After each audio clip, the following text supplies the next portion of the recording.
jechuudha. Isiniif galee tokko isa. Osoo man beektee gara biyyaa kanatti hin galin immoo miidiyaa irraa badeen ture naannoo torban tokko atuu na gaafachaa turte isa badde midhaan itti agaree irratti na gaafachaa turte abdiisaa osoo hin hidhamin duratti jechuudha sii galee. Badeen ture miidiyaa irraa wanti hin badee jedhee fi ijoollee miidiyaa kanarra jiranutu gaafa garii Arsii baratee jiru. Gaafa garii Arsii Wallaggaa jiru. Gaafa garii Jimmaa baratee jiru. Gaafa garii Jimmaa osoo biyyan galiin dura odoo biyyan galiin dura raman badaa. Waan si dhibu jechuudha abdiisaa. Wallaahi biyya kana keessa dhufan jechuudha. Ijoollee tokko jechuudha ijoollee Jimmaa an fakkeenyaaf dhalataa Jimmaati.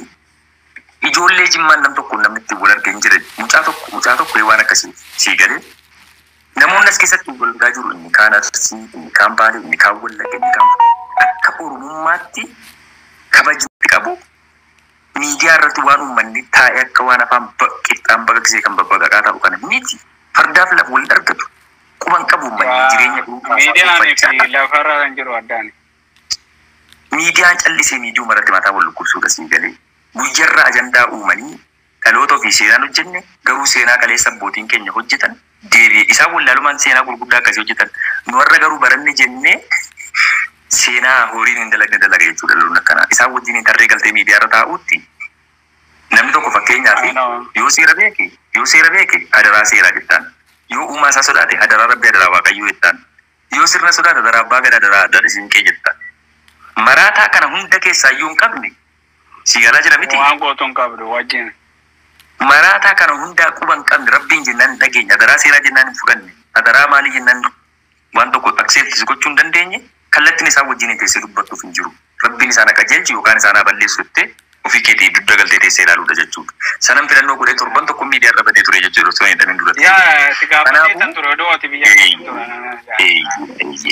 kanaafuu tiktooka kanarratti hanga dandeessaniin wantootni ittiin wal barsiisuu dandeenyu hariiroo hawaasummaa jabeessuu dandeenyu even biizinasa illee ittiin walii hojjechiisuu walii wajjin hojjechuu dandeenyu wantootni kalaqoota addunyaan keessa jirtu hedduu waliif sheer gochuu dandeenyu beekumsa sammuu keessaa qabnu ittiin ibsuu dandeenyu jechuudha. Sinii galee waa baay'eetu jira sinii galee kanaafuu hanga dandeessaniin yoo ofii keessanii waan qabaanne isa qabu bira dhaqaatii waa baradhaa waa hubadhaa siniif galee ofuma keessaniif qofa namni teeshinii naaf kennu jettanii waan hin malle miidiyaa kanarratti hin gaggeessinaa please itti qaanfattu dhugaa itti qaanfattu itti miidhamtu miidhaa isin nama miidhan saala ofuma keessaniif miidhamtu boolla yeroo qottu gad fageessiteen qotinii yookaan tarii atuutti seeruuf deemtaa waan jedhamutu jira waan ta'eedhaafi of eeggadhaa.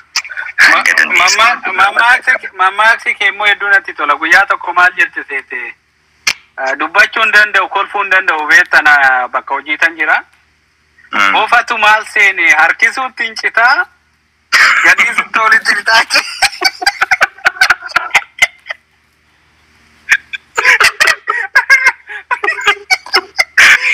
Akkaataan ani of keessatti fincaan carrifadhee jechuun nan danda'a beektaa. Hanga honga dhiisatti litaa honga yoon harkiseen citaatti.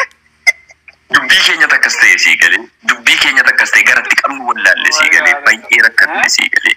Kanaaf miidiyaa kanarratti hanga humna keenya waa baay'ee xaarree jirraa atiqqaattu ji'a tokko isa taatu ji'a lama isa taatu maali hanga humna sii barii tusseenuu raammoon kun jechuudha goondaan kun fa'i jechuudha hanguma humna sii nama ciniinti bara osoo irra jettee lubbuu sii baafta garuu hanga lubbuun sii jirutti garuu abdiin muraftu si ciniinti nama isa guddaa kana jechuudha. Morma sirratti jirtee deemti yaa.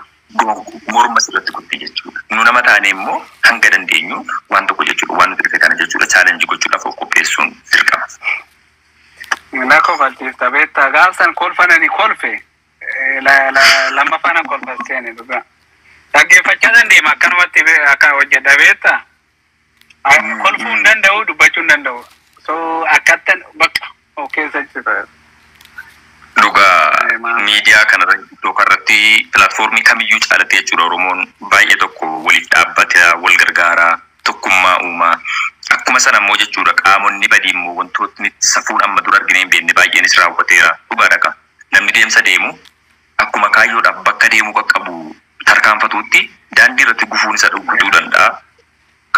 Ka'uudhaaf of qopheessuun dirqama jechuudha. Miidiyaa tokko irratti yeroo waan gaggaariin hojjetamu faallaa sanaa wantoonni onnee nama cabsan oromummaatti nama qaanfachiisan eenyummaa ofiitti nama saalfachiisan baay'een uumamuu danda'u.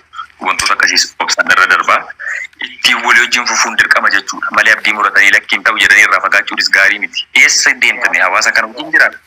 Namni wallaalaan tokko fakkeenyaaf Yoo tarii haadha biyya alaa jira ta'e boru biyyatti galuu hin hafu. Boru biyyatti galee ka'ee akkuma jechuudha mana tokko keessatti yoo keessummii wayii nyaata qodaatu tuqee jedhe namni meeshaa sanatti nyaata hunduu dhibee sanaan qabamu yookaan summii sanaan faalamuu danda'a jechuudha. Deemee ollaa isaa ol hiriyoota jiru obboloota jiru balleessuu danda'a. Kun akka hin taane hanga dandeessuun obsitee hanga dandeessuun sirreessuuf yaaluudha malee dantaa isaanii jettee irraa fagaachuun faalan ta'uu. Intoo eessatti baqatta? Uummatuma sana harma jiru isaa sirreeffattee waliin jiraatta malee. Raa baqattee yeroo tokko tokko tiktaa kana nu jibbisiise jenna miti. Jibbinee yoo eessaraan. Bakki deemnu irraa fagaattee hawaasa kanatu jira. Amma dura jechuudha abdiisa amma dura sheekota kanatu jechuudha. Daandii deemaa jirta moo dhaabbachaa jirta akkam biizii siin goone? No dhaabbachaa jira xiqqoo. Okay. Laali. Abbootii amantaatu amma dura jechuudha. Abbootii amantaa taattaa godhaa warra jiran warra jijjiiratu jechuudha. Taattaa bingaadhaa akka addatti hin cinne bilis obboleewwan giiftii miti amma taattaa kuma keessanii taattaa godhaa. Waa dhaggeeffachaa jechuudha. Asirratti wanti dubbachaa jirru kun yeroo keessan gubuu yeroo keenya gubuufi miti. Haa xiqqaattu nuti uffattanillee jechi tokko lama isin fayyaduu dandeessi waan ta'eef obsumaan dhaggeeffadhaa. Abbootii amantaatu maal godhan seetaa? Miidiyaa kanarraa baqatan jalqaba irratti. Miidiyaan kun miidiyaa ijoollee kaayyoo hin qabne, ijoollee safuu hin beekne, ijoollee daba hin qabne, ijoollee namuusa hin qabne akkas jedhanii jechuudha. Irraa fagaatanii pilaatfoormii sooshaal miidiyaa keessaa feesbuuka qofarra taa'aa turan. Taa'an. Dhaloonni gara tiiktookii kanatti gad deebi'e. Dhugaadha isaan amma isaatii dheeraachi ta'anii ka'anii wanti isaan dubbatan kun wanti isaan barsiisan kun yoo namni jalaan nageenye akka reediyoo mana ona keessatti banamee dhiisanii bira deemaniiti. Waan haasa'u kan namni dhagee irraa baratu hin jiru sii galaa jira miti yookaan infoormeeshinii dubbatu kan namni dhaga'u hin jiru. Kanaaf maal godhan gara tiiktookii kan dhufuuf dirqaman jechuudha. Osoo hin jaalatin dirqama. Abbootii amantaa amma dura miidiyaa feesbuuk irratti tiktaakaa arrabsaa turan hedduu kan namni beekuuf jiru jechuudha. Sii galee gara dhufan jechuudha. Filmaanni jiru kana qofa. Nama balleesse tokko irraa baqattee yookaan balleessiteetiin miti kan falaa fiddu suutuma jetteetti sittee maal ilmi namaa kun nama dhiisii barii waraabessa qeerransa leenca bineensota bosonaa nama sodaachisan lubbuu namaatiif deenjara isaan illee malaan qabee suutaan qabee wajjin hin jiraata jechuudha ilmi namaa. Wanta tokko kallattii nuti itti siqu kallattii ittiin of madaqsinutu murteessaa. Nama jarjaru, nama aaru, nama arrabsu, nama xiqqeessu isa wajjin deemtee xiqqeessita yoo ta'e namni tokko saree yoo siin jedhate deebiftee saree jettaa yoo ta'e isin lamaanuu saroomtaniitu eegee dhabdan malee jechuudha sii galee lamaan keessanuu saree taatan jechuudha. Yoo inni saree siin jedhe lakki obboleessa kiyya ani ilma namaati rabbiin nama godina uume ani akka saree eegee hin qabu akka saree hin dutu akka saree rifeensa gogaa kiyyarraa akkasitti baasee hin deemu ani harka afuriin hin deemu ani ilma namaati wallaaluma keetii yoo akkas jette rabbi si asirreessu dogoggora keetiin yookaan ammoo haa ta'utti wanta akkasitti hin deemdoo ta'e lakki kun cubbuudha irraa dhaabbatu. Yoo dhiiftee faana galtee namni sun waan dubbatetti yoo sammuu qabaate hin qaanfata. Inni saalfata. Maamni baay'ee nama poozitiividha. Namni ta'ee meetti jedhamti. Maamni hedduu jaalannaa poozitiivi namaatis hin jedhan. Itti qaanfata jechuudha sii galee. Yoo akkas godhaa irraan sirreessaa gorsaa jijjiiraa akkas godhaan dhufne harree yeroo isin jedhutis harree jettaa haati kee akkanaa taatu hin jedha haati kee akkanaa taatu jettaani dhumate jechuudha bade jechuudha sii galee.